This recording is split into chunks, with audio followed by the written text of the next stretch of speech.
En décembre 1999, à la sortie d'un traversier en provenance du Canada, la douanière Diana Dean est saisie par le regard glacé du chauffeur. On découvre que sa voiture est bourrée d'explosifs. Elle vient de déjouer le premier grand attentat terroriste en sol américain. Ahmed Ressam voulait faire sauter l'aéroport international de Los Angeles. Son regard était glacial. Le temps s'est arrêté et on se regardait, cherchant une réponse dans les yeux de l'autre. J'étais pétrifiée, glacée. Des expériences ont été faites en 2002, montrant que quand on voit un œil Sanpaku, un œil dans lequel on voit le blanc de l'œil, un œil Sanpaku, eh bien, le cerveau le détecte et le cerveau, ça rend anxieuse la personne. Le terroriste passant la frontière est terrorisé en même temps par le fait qu'il pourrait être pris. Et en fait, c'est sans doute la terreur du terroriste qu'on perçoit là.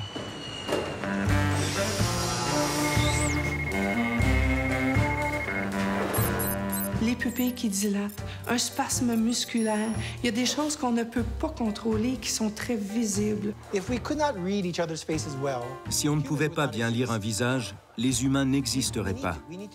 C'est indispensable à notre fonctionnement de tous les jours. L'empathie est essentielle à nos comportements sociaux. Nous la prenons souvent pour acquis, mais c'est la base des relations humaines.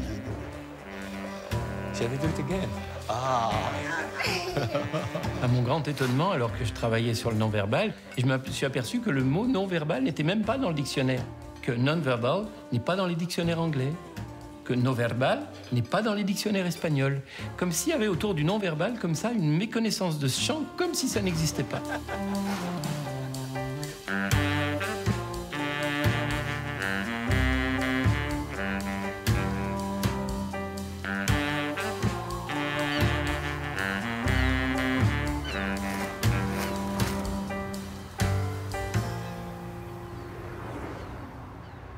Oui, c'est vrai que la rationalité occidentale est fondée à partir de Descartes et son cogito ergo sum, je pense donc je suis.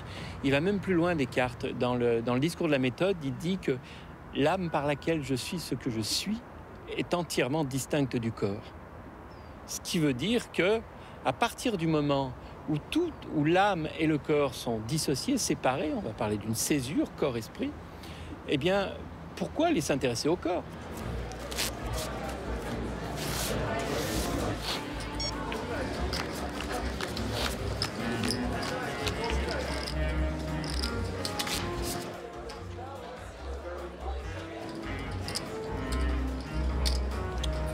That's 1300, 13.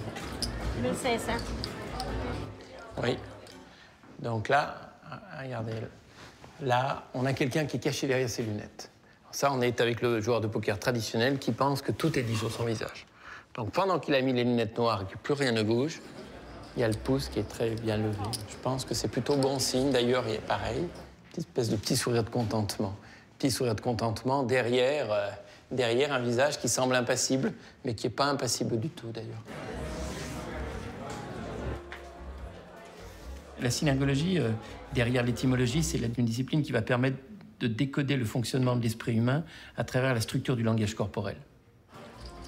La personne qui va décoder le langage du corps de l'autre, qu'est-ce qu'elle fait? Elle regarde ce qui est en train de se passer et dont l'autre n'a pas encore conscience.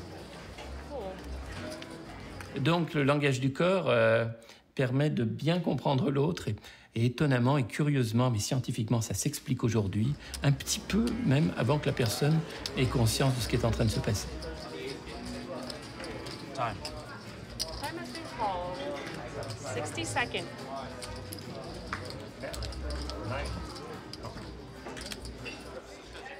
Ah, petite micro-démangeaison. Ah, mais qu'est-ce qu'il fait? Il fait pas ça pour fermer l'œil, il fait ça pour ouvrir plus grand l'œil.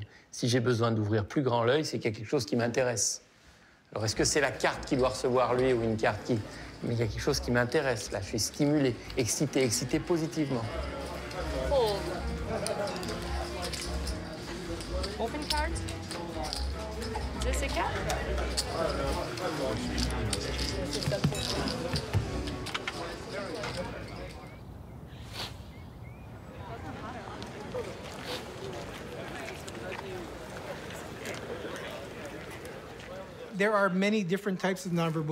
Il y a de nombreux canaux de communication non verbale. Et comme quand on change de chaîne de télévision, chaque canal nous envoie un nouveau signal et un message différent.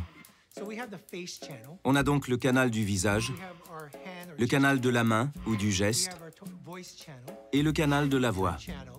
Dans chaque canal, il y a des sous-canaux. Dans celui de la voix, il y a le ton, le niveau, l'intonation, le rythme de la parole, le silence. Le canal du visage a aussi des sous-canaux. L'utilisation expressive des muscles du visage en est un, la direction du regard en est un autre, et le clignement des yeux encore un. Les êtres humains évoluent depuis longtemps, et nous apprenons tous à lire le visage de nos semblables pour les besoins de la vie courante.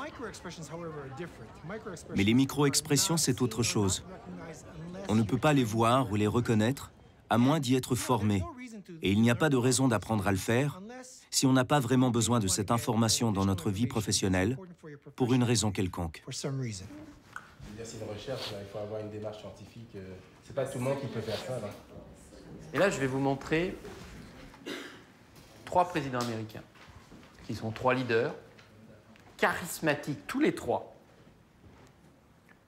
Kennedy, Clinton, Obama. Kennedy, Clinton, Obama. Je vous le mets sans le son. Alors, c'est Kennedy, là, vous le voyez, c'est le premier débat télévisé de l'histoire des débats. Donc, je vous demanderai quelle est la figure d'autorité, puis qu'est-ce que vous repérez comme item. Vous avez une petite idée? Oui. Tu te lances, Lucie, puis qu'est-ce que toi tu penses? Moi, j'ai marqué conquérant. Regardez comme l'oreille gauche est visible. L'oreille droite a disparu, la caméra est en face. On est clairement dans l'item de séduction, là. Il y a un rapport d'étape qui a été fait en synergologie, qui montre, où on demande à des gens écrire des choses ou positives ou négatives. Qu'est-ce que le repas, ton mets préféré, le prénom de la personne que tu aimes, et puis le prénom de la personne que tu aimes le moins. On s'aperçoit que quand ils parlent des choses qu'ils aiment, les émotions sont sérieuses. Elles ne sont pas négatives, mais le visage est sérieux. Et quand ils parlent de ce qu'ils n'aiment pas, il y a toujours un petit sourire.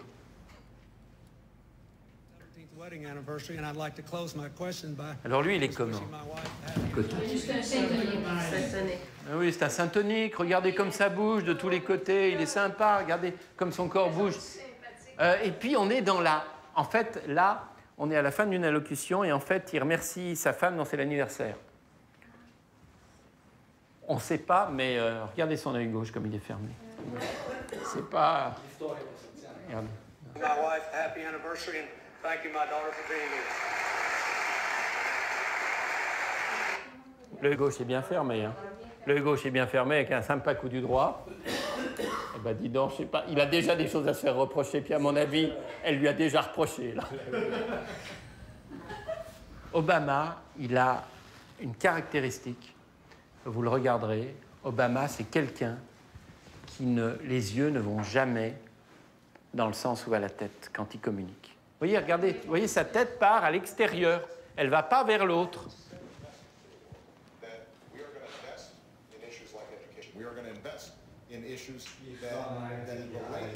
Oui, il est beaucoup ARD.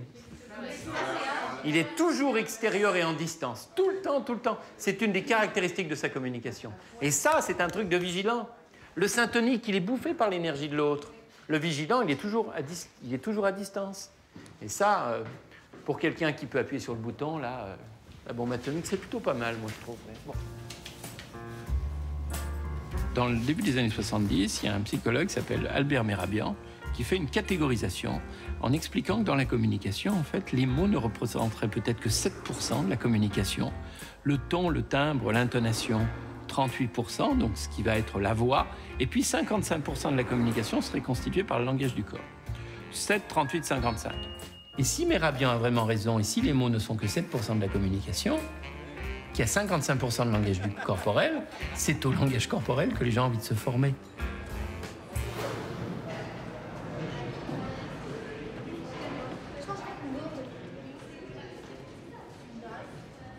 j'ai décidé de m'intéresser au langage non-verbal, c'est surtout, premièrement, pour une question de curiosité. Je voulais voir là-dedans ce que je pouvais apprendre à travers le langage non-verbal des gens, à travers aussi mon langage non-verbal. Parce que quand on est un enseignant, on projette une image. Et c'est souvent cette image-là qui va nous permettre d'aller chercher l'intérêt, de bien communiquer avec les gens qui nous entourent, avec les élèves. Donc, pour moi, c'était important d'être capable de savoir quelle image je suis en train de projeter et quelle est celle qu'on me projette en retour. Ça nous permet de voir les personnalités propres à chacun et non pas seulement à travers le groupe. Je suis pas en train de m'adresser à un groupe, mais à 36 petites personnalités différentes. Et je dois m'adapter au mouvement qui se passe à l'intérieur de ma classe. Il y a une image dont on nous avait fait part dans une des formations, l'image du ballon qui passe. On s'en va sur la route, on conduit avec notre voiture, on ne se soucie pas de tout ce qui se passe sur le côté. On regarde en avant, puis on conduit. Mais à partir du moment où un ballon passe, là, on commence à être vigilant. Et là, on va mettre le pied sur le frein, puis on va commencer à analyser pour voir, parce qu'il risque d'avoir un enfant qui passe. La synergologie ou l'étude du non-verbal, c'est un peu la même chose. On ne porte pas toujours nos lunettes de synergologue, mais à partir du moment où on constate que, oups, ici, il est en train de se passer quelque chose, à partir de ce moment-là, on va être plus vigilant. C'est là qu'on va chercher à pousser.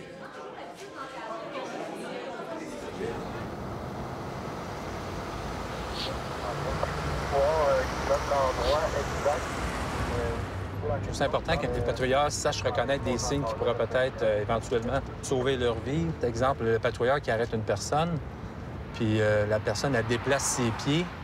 Mais souvent, ça annonce le chemin à emprunter pour une fuite éventuelle.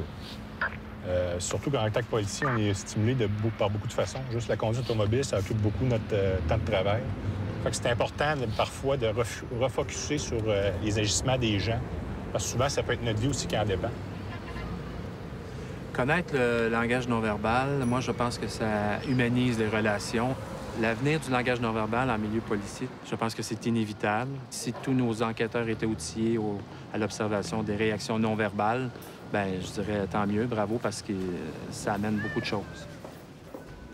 Salut, Michel! Enquêteur Blouin, service de police de la Ville de Montréal. Viens, on va se parler 30 secondes, s'il te plaît. Vas-y.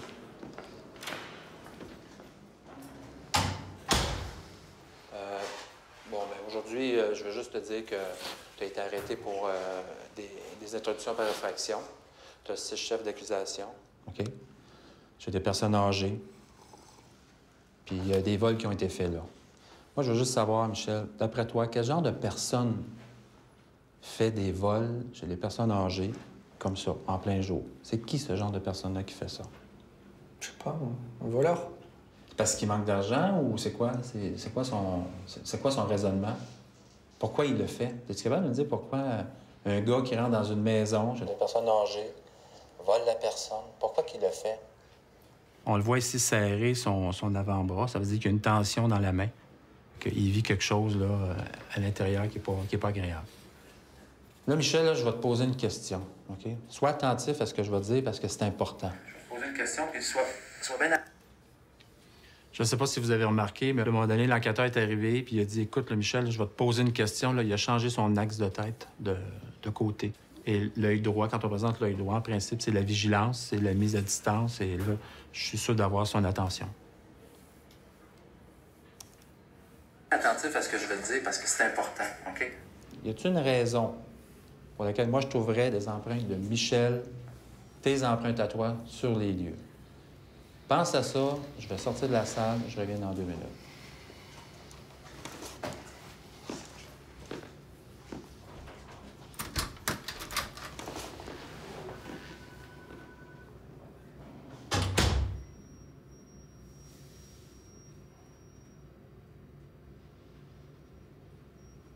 C'est une situation qu'on ne retrouve que chez les coupables. Chez les non-coupables, on ne trouve pas ça. Des gens qui s'en vont vers l'avant puis qui se ferment, là, on ne voit pas ça chez les non-coupables. Les non-coupables vont être plus amples, ils vont faire des gestes plus ronds, mais chez les coupables, c'est typique. On a des vidéos, nous, qui expriment ça.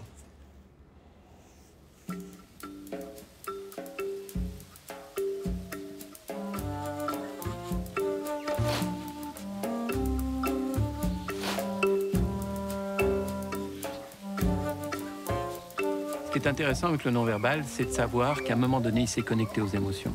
Et ça, on peut faire remonter le début de cette généalogie-là à Darwin, au moment où Charles Darwin, à la fin du 19e siècle, découvre que les émotions sont universelles. Non seulement elles sont universelles, il le dit, mais en même temps, elles sont liées à l'expression de ce qu'elles ont été dans le monde animal.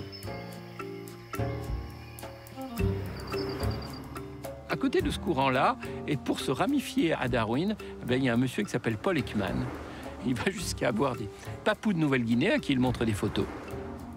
Et ces papous de Nouvelle-Guinée reconnaissent les expressions des Occidentaux. Les expressions de certaines émotions, pas toutes les émotions, ce qui amène à dire qu'il y a sans doute des émotions qui seraient universelles, d'autres l'étant peut-être pas, elles seraient plutôt secondaires, sociales. Donc le pas est fait entre le 19e siècle de Darwin et nous à travers le travail de Paul Ekman. FACS est l'acronyme d'un système qui permet d'encoder les expressions du visage, conçu par les psychologues Paul Ekman et Wally Friesen. À base anatomique, il permet de mesurer le comportement du visage. Au départ, leurs recherches ont porté sur la colère, le dégoût, la peur, la joie, la tristesse et la surprise. Plus tard, avec Ekman et d'autres, j'ai aidé à documenter la reconnaissance universelle d'une 7e émotion, le mépris.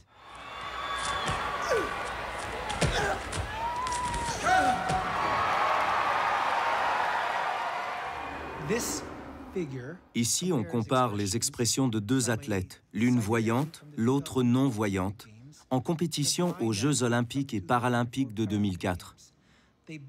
Toutes deux viennent de perdre la médaille d'or. En regardant bien les muscles de leur visage, on voit que leurs expressions sont très semblables. Elles expriment de la tristesse.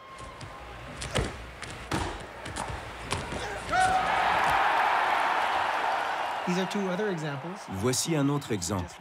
Deux athlètes qui viennent de gagner la médaille d'or. À droite, une médaillée des Jeux olympiques de 2004. À gauche, une athlète non-voyante médaillée des Jeux paralympiques. On voit que l'expression du visage est presque identique, et toute l'attitude gagnante du corps aussi. Cette étude photographique a été la première à démontrer que des personnes de toutes origines produisent spontanément les mêmes expressions dans un événement réel. À l'analyse, on a découvert une concordance presque parfaite entre les expressions des personnes voyantes et non-voyantes. Si je vous demande une expression de surprise, vous allez faire quelque chose comme ça. Pourquoi? Parce qu'on a vu notre entourage le faire et qu'on peut le reproduire volontairement. Une personne non-voyante ne l'a jamais vu. Alors elle va faire quelque chose d'approchant, pas tout à fait comme en situation réelle. Mais si elle réagit spontanément, dans la vraie vie, les muscles de son visage bougent de la même manière que les vôtres ou les miens. C'est ce qui me fait penser qu'il y a un fondement biologique à notre capacité d'expression. Pourquoi est-ce qu'il y a comme ça aujourd'hui un engouement autour du non-verbal? C'est vrai que dans les années 80, lorsqu'on parlait de non-verbal, les gens savaient relativement peu de choses et étaient relativement peu intéressés par ça, même s'ils trouvaient ça un petit peu mystérieux, voire même ésotérique. Et puis autour des années 2000, les choses ont changé. Et aujourd'hui, on parle beaucoup de non-verbal. À mon avis, c'est lié vraiment à un phénomène, quel phénomène qu'on est rentré de plein pied dans une société visuelle.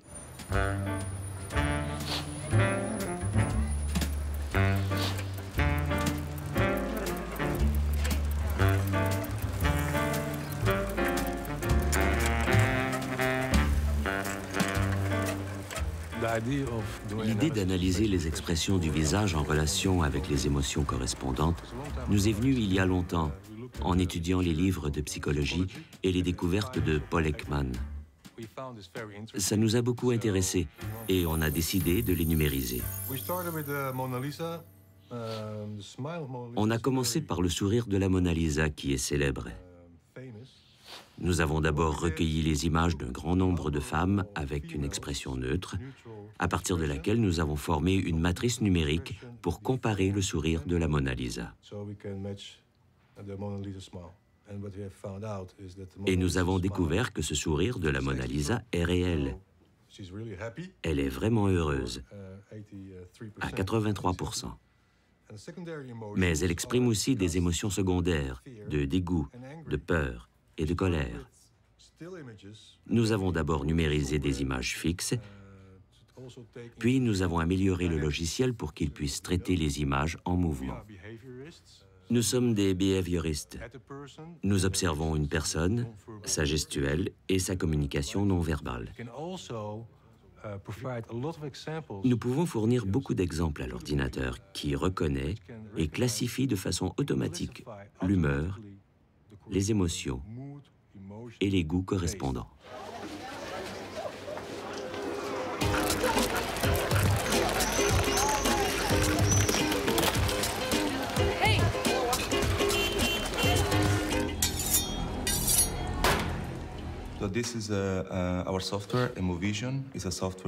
Ceci est notre logiciel Emovision, constitué d'une combinaison de plusieurs technologies pour faire des études de marché.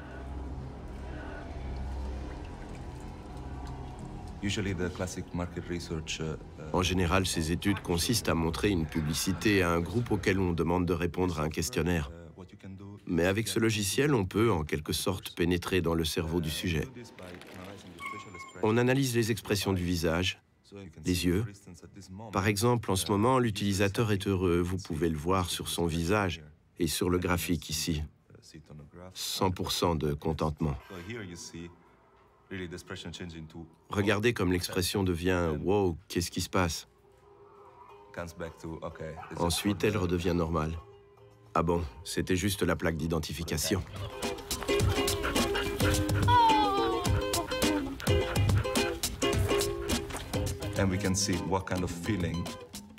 On peut voir ce que le sujet ressent à la vue du logo. Dans ce cas, c'est la confusion. Il n'a pas vraiment compris le lien entre la publicité et le logo de la compagnie. Avec ces technologies, nous nous trouvons au début et à la fin du processus publicitaire. Dès le pré-lancement, quand on teste si la publicité rejoint ou non le groupe cible, puis à la fin, quand on voit le groupe cible marcher dans la rue ou entrer au centre d'achat. Là, nous sélectionnons la publicité adaptée au groupe cible. C'est l'avenir de la publicité et des études de marché, et nous en sommes convaincus.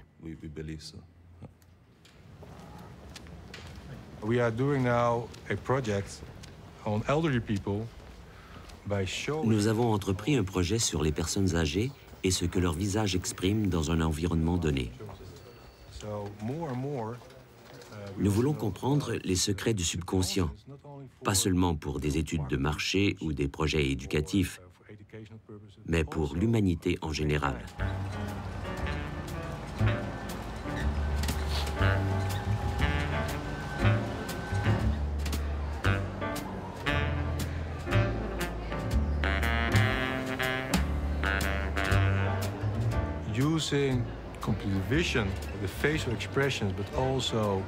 En décodant les expressions et en obtenant une information plus détaillée sur le visage, on pourra améliorer le sort des humains. Et je pense que ça va être de plus en plus intégré dans la société.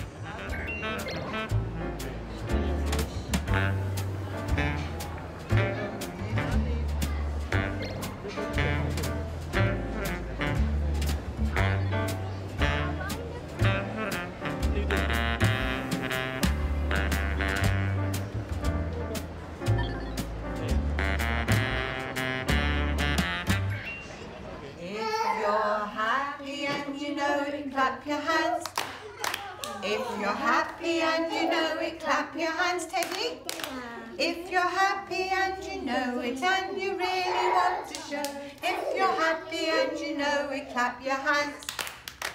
Show me Casper's hands. Teddy find them. Yes. Bye-bye. Look who's coming in now. It's Casper. It's Casper. He's coming to see you, isn't he? It's Casper. It's Casper coming. That's right.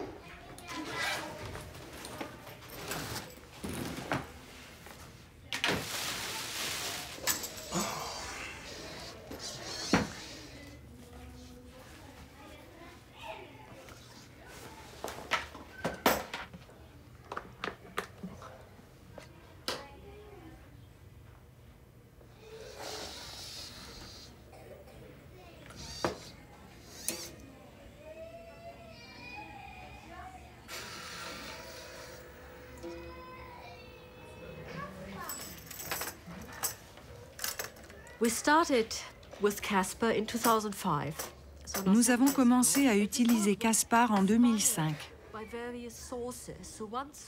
C'est un travail inspiré de plusieurs sources, dont l'une a été le fait que j'ai travaillé pendant des années avec des enfants autistes.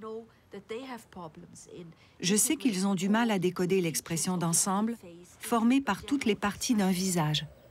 Hello, I am Caspar. Let's play together. Jack. Jack. Bye-bye. Bye-bye. Bye-bye. Bye-bye. See you next time. Oh, the first time he's touching. I'm smiling. Look at him.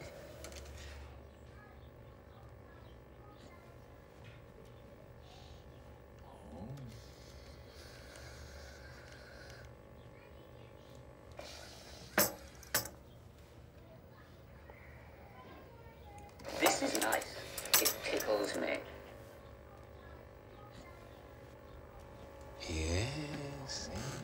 This is nice. It tickles me. What a smile. Tickles me. Yes. This is nice. It tickles me. Not too hard, gently.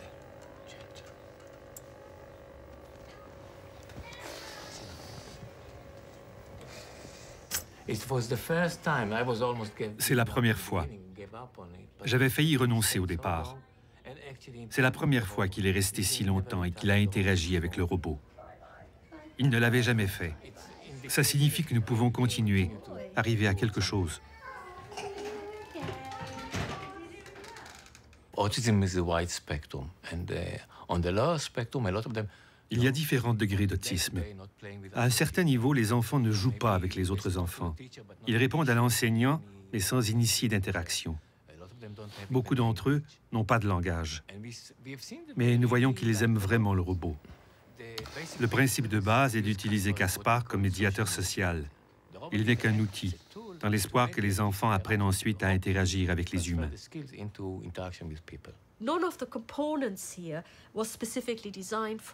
Aucune de ces composantes n'est destinée à la construction d'un robot.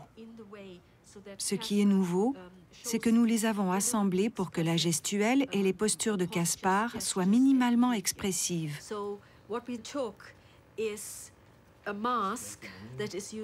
Alors nous avons utilisé un masque de réanimation qui a des traits humains, des yeux, un nez, une bouche, un visage élémentaire. Des petits moteurs animent la bouche de manière très simple. La bouche peut s'ouvrir, se fermer et sourire. Hello, Byron. I am Caspar. Let's play together. Hey, hi, Byron. How are you? Shall we do the drumming game? Caspar turn. Now. Byron turn. Caspar turn. Byron turn. Another 2 times. 1, 2. Byron turn. 1, 2. Well done. It's better than last time. What? Look at his mouth now. Look at his mouth now. Yeah? Caspar sad. Sad. Yeah? This is nice. It tickles me. Look at his mouth now. Me. It tickles Caspar. Shall we do it again? Ah. Do it again? This is nice. It tickles me.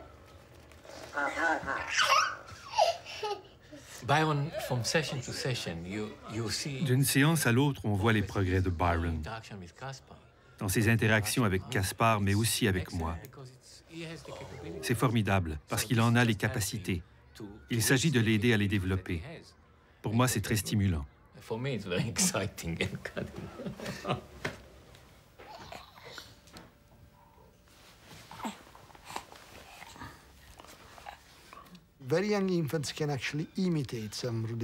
Des nourrissons peuvent imiter des expressions faciales élémentaires. même sans les avoir jamais produites. Mon hypothèse, c'est que l'interaction entre le bébé et son parent fait naître les neurones miroirs.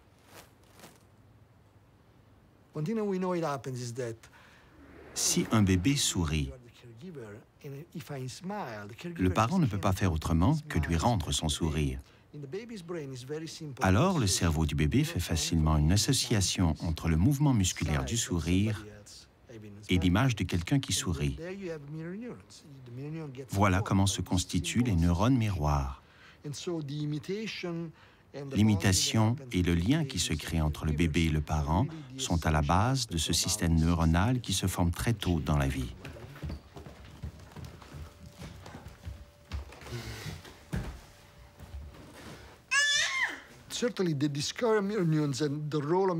La découverte des neurones miroirs et de leur rôle dans l'imitation et le lien avec l'empathie soulève une question. Pourquoi les humains synchronisent-ils spontanément leur corps? Au stade, quand on voit les gens faire la vague, c'est un comportement spontané très bien coordonné, sans aucun chef d'orchestre pour le diriger. Les humains font ça spontanément et y prennent plaisir. Les militaires ont su exploiter ce phénomène. Une bonne partie de leurs exercices militaires n'est absolument pas nécessaire en situation de combat, mais ils le font pour que tous participent ensemble à la même action. Cela forge de vrais liens entre eux.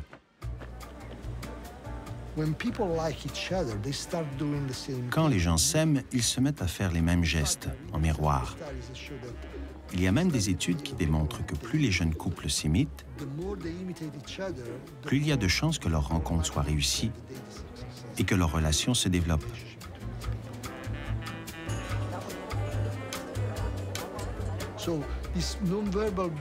Ce comportement non-verbal, nous l'adoptons tout le temps. Nous synchronisons nos corps. C'est un peu comme une danse. Voilà pourquoi je pense que c'est si important. D'une certaine manière, l'évolution a créé dans nos cerveaux la capacité de synchroniser nos corps par un mécanisme assez simple de mise en miroir. Par la suite, l'évolution a développé ce mécanisme et a produit quelque chose de très important, la capacité de socialiser, d'avoir de l'empathie, de créer des liens, de se sentir connecté aux autres.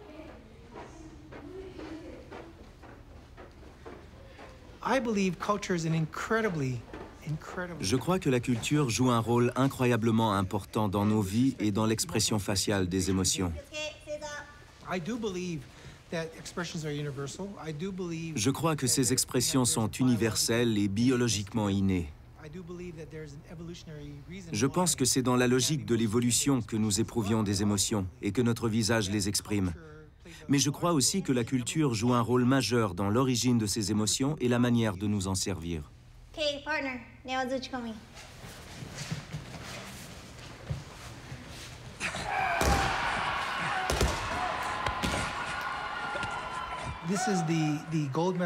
Voici le match pour la médaille d'or dans la catégorie 66 kg aux Jeux olympiques d'Athènes en 2004. L'athlète en blanc vient de marquer le point du match en faisant tomber l'athlète en bleu. On voit l'arbitre signaler le point. C'est une caméra haute vitesse à 8 images par seconde. Alors d'ici à là, il y a environ 2 secondes. Regardez bien l'expression sur son visage. Voici ce qui se passe sur le plan culturel. Sa réaction immédiate qu'on vient de voir, et après quelques secondes, voici ce qui se passe. Il essaie d'être un bon japonais, le visage impassible, qui masque son émotion. Mais quelques secondes plus tard, l'émotion réelle ressurgit. Nous avons mesuré ces 2 expressions faciales. Nous les avons aussi montrées à des gens originaires de 4 pays différents. Comme nous, en voyant la première expression, la plupart des gens pensent qu'il est heureux et qu'il a gagné. Quand ils regardent la seconde, que nous décodons comme une joie contrôlée, seulement 15% des gens pensent qu'il est heureux. La majorité croit qu'il a perdu le match. Il a gagné l'or, mais il masque son émotion. Les cultures diffèrent dans leur manière de gérer ou de modifier l'expression des émotions. Chaque culture a son ensemble de règles, qui s'expriment parfois en maximes, comme par exemple « les vrais hommes ne pleurent pas ». Parfois, les règles ne sont pas verbales, et on les apprend quand on grandit en observant le comportement des adultes. Mais les règles existent et régissent la façon d'afficher ce qu'on ressent.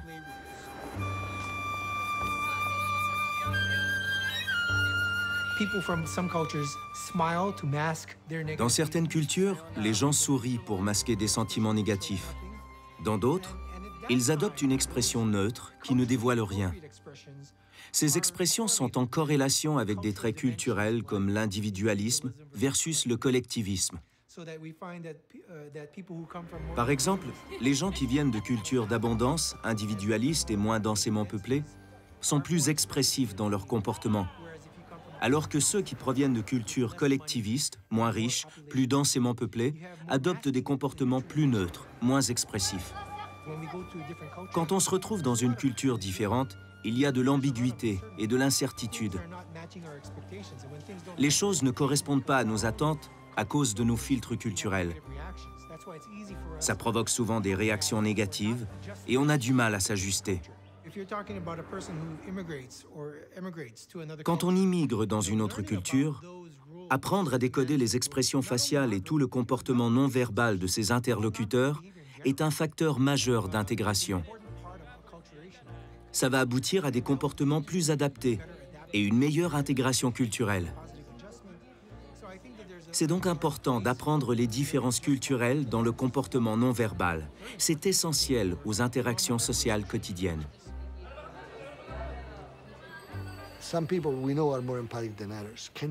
On sait que certaines personnes ont plus d'empathie que d'autres. Est-ce qu'on peut intervenir pour augmenter l'empathie? Ce serait très important. Ça aurait deux impacts. D'abord, pour la santé mentale. Certains patients atteints de troubles psychiatriques ont une capacité d'empathie réduite. Alors, améliorer cette capacité pourrait améliorer leur santé mentale en général.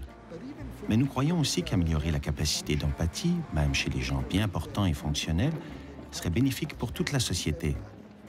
Une société plus empathique serait forcément meilleure qu'une société moins empathique, par définition.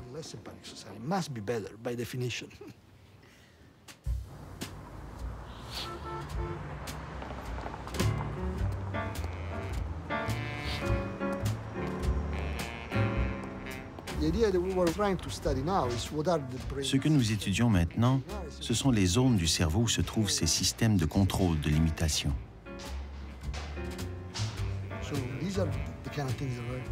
Voilà le genre d'études neuroscientifiques qui nous stimulent vraiment.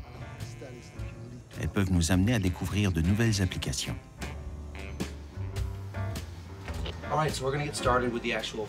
OK, on commence avec le scanner fonctionnel. On va vous demander soit d'observer les visages, soit d'imiter leurs expressions. On y va. On commence avec deux tâches qui impliquent des formes simples d'empathie. Ce que le sujet voit dans le scanner apparaît sur cet écran. Il s'agit d'abord d'imiter des expressions faciales. Ce qu'on a découvert avec ce type d'étude, c'est que plus la zone du cerveau où se trouvent les neurones miroirs s'active quand le sujet imite les expressions qu'il voit, plus ce sujet a de l'empathie.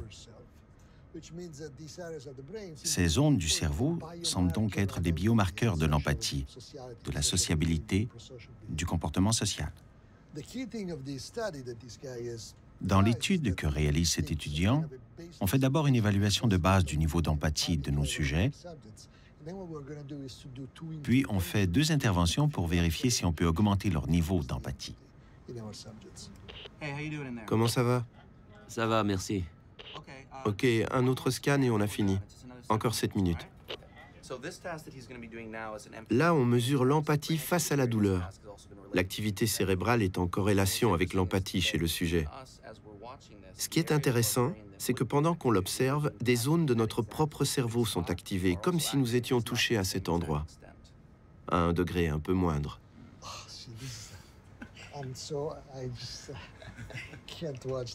Ah, je ne peux pas regarder ça. Regardez-moi.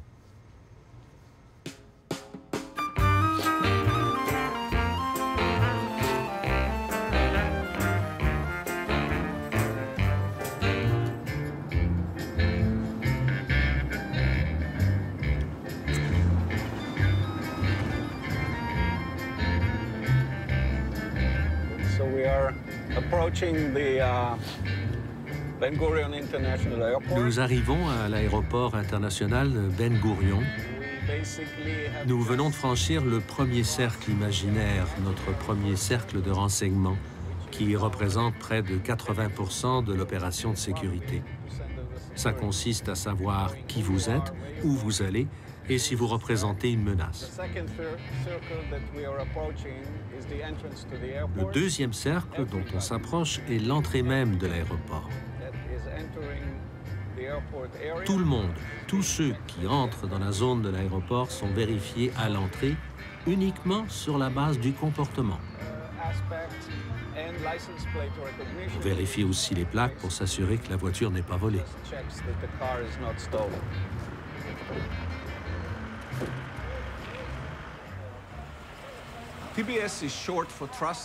TBS veut dire Trust-Based Security, sécurité basée sur la confiance.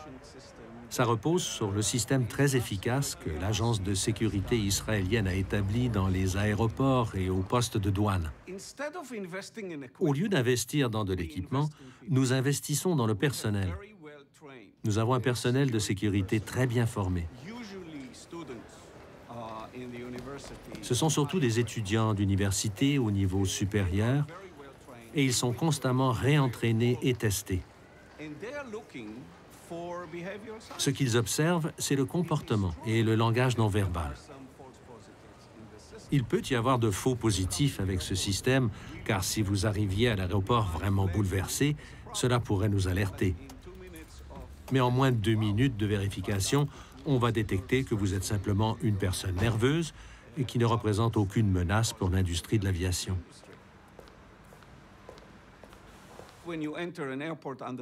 Quand on entre dans un aéroport sous système TBS, la première ligne de défense est le kiosque d'enregistrement. Vous y imprimez votre carte d'embarquement et pendant ce temps-là, nous activons une technologie appelée WCU, We See You. Elle provoque l'activité du subconscient avec des images que je ne peux pas vous dévoiler et qui sont conçues pour détecter l'intention terroriste. Cette technologie peut aussi servir à détecter d'autres intentions criminelles, mais à la base, elle sert à détecter l'intention terroriste.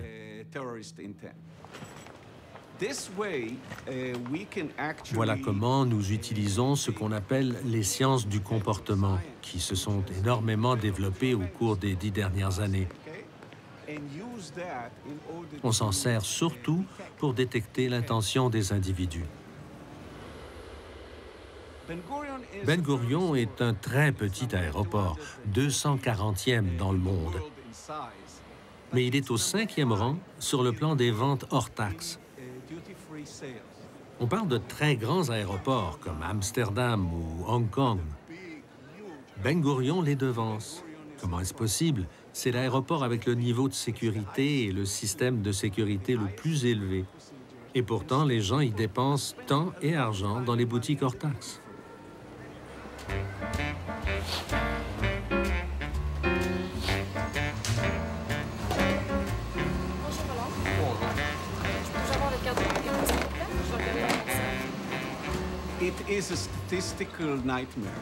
C'est un cauchemar statistique, ce qu'ils font dans les aéroports au Canada et aux États-Unis.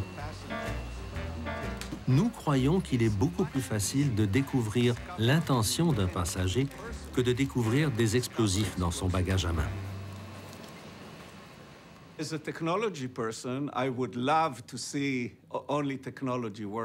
En tant que spécialiste des technologies, j'aimerais bien qu'on n'utilise que cela.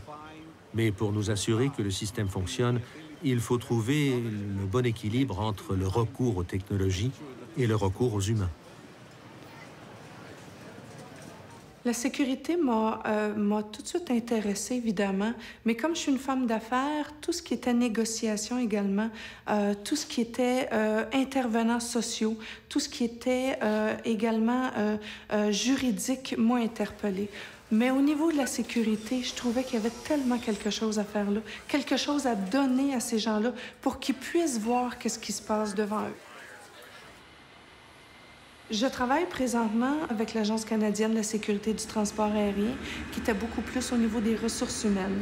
Malheureusement, pas encore au niveau des douanes canadiennes, mais il y a certains douaniers qui sont venus suivre les formations. Donc, qu'est-ce qu'on doit leur apprendre à ces gens-là? On doit leur apprendre les gestes, comprendre la signification des gestes, comprendre pendant qu'on parle le geste, parce que c'est pas évident. Donc, cette personne-là doit observer le corps, doit poser des questions, intervenir au fur et à mesure qu'il voit un geste et poser une question selon le geste. Donc, c'est vraiment un travail ardu qu'ils ont à faire. On peut contrôler nos gestes. Je peux contrôler mes croisements de bras, je peux contrôler certains gestes, mais il y a des gestes que je ne peux pas contrôler. Exemple, sous une émotion forte, intense, la paupière gauche cligne plus vite que la droite. On ne peut pas faire ça d'une façon régulière. Les pupilles qui dilatent, un spasme musculaire, il y a des choses qu'on ne peut pas contrôler qui sont très visibles. Évidemment, quand je suis avec les Forces armées canadiennes, jamais on va pouvoir dire « Écoutez, la personne qui arrive devant nous a une bombe dans son sac à dos. » Évidemment, on ne lit pas dans les pensées, on ne voit pas à travers les gens. Par contre, je peux leur dire « Bien, voyez le niveau de stress. La personne, plus elle avance, plus son niveau de stress peut monter. Donc, il y a un niveau de stress qu'on peut voir arriver, il y a un niveau de fermeture qu'on peut voir arriver lorsqu'on commence à parler à des gens et on peut voir monter l'agressivité chez des gens également.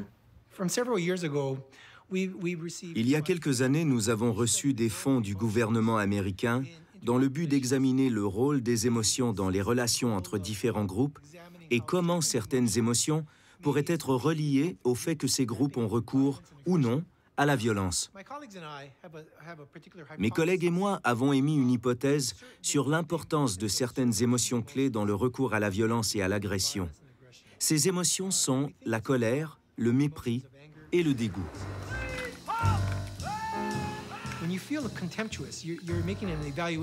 Ressentir du mépris, c'est se croire supérieur à l'autre, ce qui peut créer une justification pour passer à l'acte.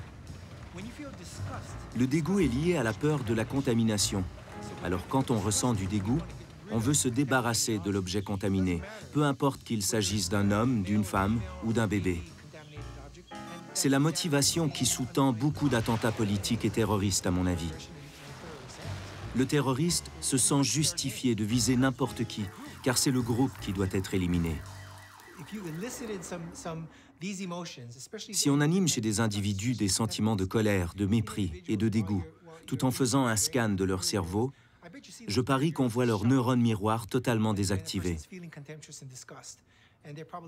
Quand une personne ressent du mépris et du dégoût, c'est probable qu'elle n'éprouve pas d'empathie envers qui que ce soit. Je ne crois pas que ces trois émotions conduisent à l'empathie. Quand il y a rupture d'empathie, il y a rupture dans la communication humaine, dans la sociabilité. Ça commence à aller mal. On le voit chez les psychopathes et chez les patients qui ont des troubles de la personnalité limite. Les personnes qui n'ont pas d'empathie ont une vie sociale et des rapports sociaux vraiment dysfonctionnels. On prend souvent l'empathie pour acquise, mais c'est un des traits essentiels du comportement humain.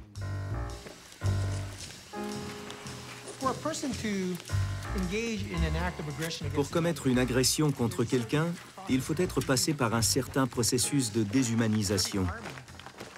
Toutes les armées du monde font passer leurs soldats par un processus de déshumanisation. Parce que si on ne déshumanise pas l'ennemi, il est vraiment difficile de l'attaquer. Il y a des exemples dans l'histoire d'armées ou d'individus incapables de tirer sur un ennemi ou un ennemi supposé, car ils n'arrivaient pas à le déshumaniser, parce qu'il était jusque-là leur voisin ou leur ami. C'est plus facile d'agresser quelqu'un qui n'est pas ton voisin ni ton ami, surtout si tu le crois inférieur. Il est évident qu'on peut partir de telles découvertes pour mettre au point des méthodes de vigilance et observer ceux qui sont sur le point de nous agresser. Si nous arrivions à développer entre États, entre gouvernements, ce genre de méthode qui est à l'écoute non seulement du contenu des discours, mais des émotions incitées par les paroles, cela fournirait des données qui nous aideraient sans doute à mieux prévenir la violence. Je crois que cela sera une dimension majeure de ce travail. Si nous devenons conscients qu'en tant qu'êtres humains, nous sommes câblés pour l'empathie, c'est déjà un grand pas en avant. Au lieu de nous concevoir comme des individus égoïstes, nous pouvons nous percevoir comme des êtres empathiques. Cette simple connaissance devrait déjà nous transformer. Puis, il y a tout ce que nous pouvons faire pour développer l'empathie chez les humains, ce qui devrait créer une société plus soucieuse du bien-être de tous. Ce qui est impressionnant en fait avec les codes corporels, c'est de savoir que derrière des codes, une classification, mais ces codes, ils sont dans tous les cerveaux. Et qu'il y a une espèce d'intelligence collective corporelle, qui serait, elle, universelle, qui fait qu'on arrive à se comprendre au-delà de nos barrières des langues. Et je trouve que c'est le plus beau message peut-être que nous laissera ce langage corporel, c'est de se dire, mais tout ça, dans mon cerveau, je partage tout ça avec toute l'humanité, quoi.